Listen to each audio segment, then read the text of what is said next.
Сәлем қыздар, бүгін біз өте дәмді, жұмсақ болып шығатын зебра пирогын дайындаймыз. Ең алдымен менің каналыма тіркеліп, лайк басып, комментарий жазуды ұмытпаңыз. Мен рецепті бөлісумен бастаймын. Ыдысымызға 4 жұмыртқа салып, қантымызды салып, жақсылап миксердің көмегімен жақсылап көпіртіп алатын боламыз. Одан кейін үстіне сүт құямыз. Сұйық май құйып, жақсылап тағы да миксерлеп алатын боламыз. Ұнымызға разрыхитель ванильді қант саламыз. Ванильді қант міндетті емес. Одан кейін қамырымызға аз-аздан қосып, жақсылап миксермен араластырып алатын боламыз.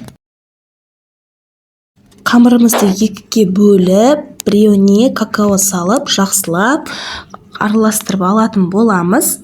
Міне бізде осына 2 қамыр шығады. Одан кейін өзіңіз қалаған формаға бір ас қасықтан сала отыра, осылай чередовать етіп жасап алатын боламыз. Ақтан 2 ас қасық, қарадан 1 ас қасық салып алатын боламыз. Одан кейін шпажканың көмегімен осындай узорлар жасап алатын боламыз. Духовкамыз осы уақытта қызып тұруы керек.